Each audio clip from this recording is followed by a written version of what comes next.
If I knew then what I know now, my relaxed hair would have been on the floor. It would have reached the floor and my name would have been Black Rapunzel. Hey guys, I am Cassie. On my channel here we talk about tips and tricks you need to learn about to grow your relaxed hair healthy, longer, and stronger. Consider subscribing if that's of your interest, and let's talk about how to stop relaxed hair breakage and those 3 damaging things that you are doing to your relaxed hair right now. First damaging thing you could do to your relaxed hair, those long relaxed hair stretch. Talking about 6 months and on. When you stretch your relaxer for this long, your new growth is popping, your hair is looking amazing. Not really. With lots of new growth, it does not look this amazing, but cannot wait for relaxer day so you could see how much growth you got. Can anybody relate? Anyone? My ladies and gents, I am sorry to break it down to you. You will not see that growth because here we go. Handling your new growth in the relaxed part of your hair can cause lots of breakage. Your new growths are stronger than the relaxed part of your hair. Many times breakage tends to happen right where the 2 textures meet if not handled with extra care. Your hair is also more prone to tangles with lots of new growth. Longer relaxer stretch equals more new growth. While detangling, washing, and or styling your hair is at higher risk for breakage than usual. What's this excitement all about if while you were stretching your relaxer, your hair was breaking a ton during that whole entire process? So, if you don't have the patience and time to do this, then whatever new growth you have, guys, you will lose it here. You're gonna have tons of split ends, and on the day of your relaxer, if you want your hair to look healthy, you're gonna have to snip it. If you're wearing a shirt and your ends, you could see through them, trim them off so you could have your hair look bouncier, healthier, and have it grow properly and have your hair have the same look throughout. 16 weeks is my top, and it's crazy when I wait this long because I do experience breakage. So with this new growth right now, I'm running. You will be seeing my relaxed hair videos soon on my channel. So here on YouTube, guys, there are a lot of rule of thumbs to tell you how to care for your relaxed hair. A lot of you guys have your favorite YouTubers. I have my favorite YouTubers that I watch, but I want you to remember today that your hair care has to be individualized. What does she mean by that? What worked for Jane's hair might not work for Cassie's hair. Jane can tell you that, oh my goodness, I was able to stretch my hair for 8 months and it was fine, I was okay. But you try to stretch your hair for like 3 months and you were crying blood because you couldn't handle it anymore. That's me at 16 weeks post relaxer. In any case, the person that's telling you they stretch their relaxer for 8 months, you don't know what time that they have in their hands. You don't know how their lifestyle is. Many things you gotta take care of. You gotta work, you gotta do this, you gotta cook, you gotta do etc.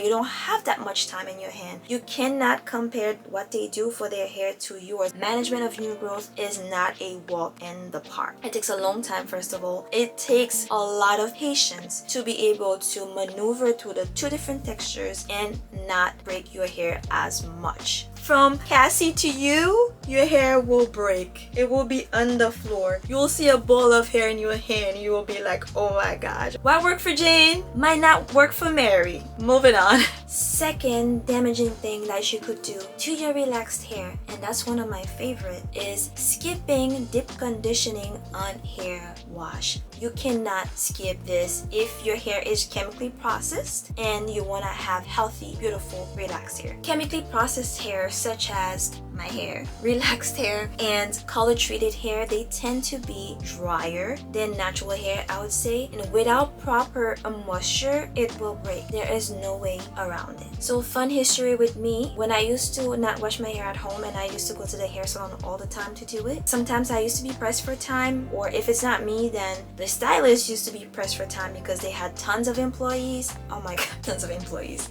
tons of customers. Then the one thing that we would negotiate on would be deep conditioning. I would just skip deep conditioning, not knowing how important this is in a chemically processed hair regimen. Then following me skipping my deep conditioning step when I am at the hair salon, I would have some excessive usage of heat afterwards, such as blow drying my hair afterwards, which was not a good combination at all. My hair would be overly dry, and with dry hair comes breakage. And this was the result: hair thinning, hair breakage, and my length of hair that never moves. A well moisturized hair does not break, but it bends to minimal tension. I am talking about the hair strength's elasticity or ability to stretch. Okay, so let's do something right now. So if you take one of your shitted hair and I'm not gonna do this with you guys because I'm not gonna break it. So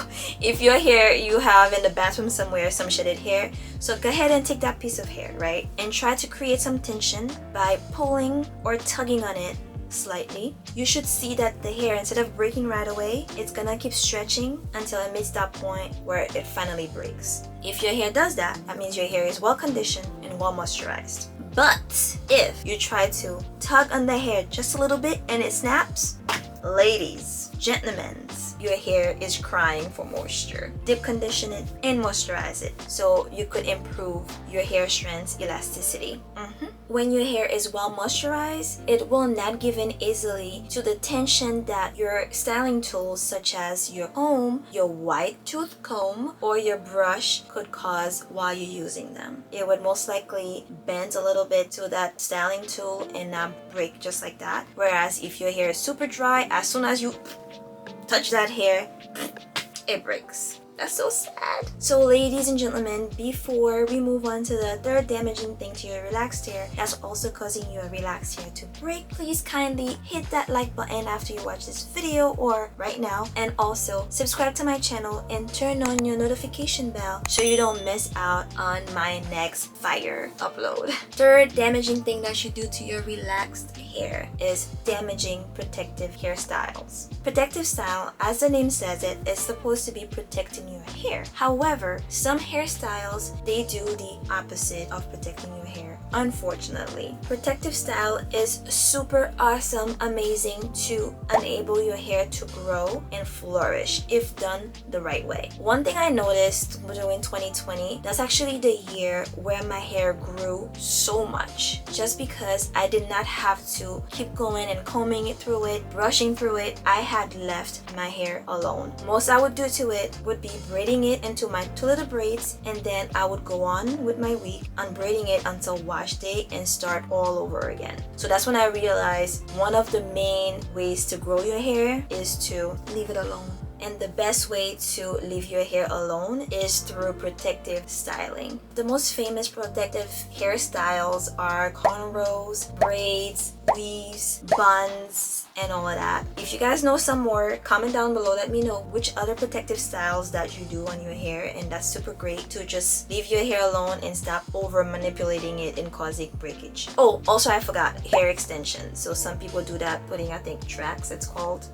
Forgive me, this is not my forte. Usually I just use my own hair to do any styles. So those styles, they could be wonderful for your relaxed hair to just give it a break. They are good as long as whoever's doing it, either yourself or your stylist, is doing it the proper way and not making these things too tight. If they're too tight, over time what's gonna happen, they're just gonna keep pulling the hair from the hair shaft, and guess what? You're gonna experience, when it's time for you to take it down, a lot more shedding than what you would see if the hair was not as tight from the beginning. Besides being too tight, a lot of times those protective styles, they have some shapes and forms, and there's rubber bands that are added to them, and also there is some hair jewelry that are added to them. Okay, fine, but those tiny little rubber bands, as the stylist is applying it, is your hair breaking or not? The other thing is, when you're taking down your protective styles, are you doing it the proper way, or are you causing a lot of breakage while you're taking it down? If you know that you cannot patiently take down those protective styles that have all those beautiful hair jewels added to them, that protective style could have caused you more harm than good. And if that protective style that you're thinking about doing is gonna cause you more harm than it benefits your hair, then don't do it. Guys, the end goal is to retain length and stop hair breakage. That's what we want. When we have all those beautiful new growths and you finally go get your relaxer, you want to be able to see all that luscious hair. Healthy, beautiful, long, relaxed hair. So don't do damaging things that are causing more breakage to your hair than growth. Check out this video right now on the screen. It talks about 10 steps that you should not skip on your hair wash day routine.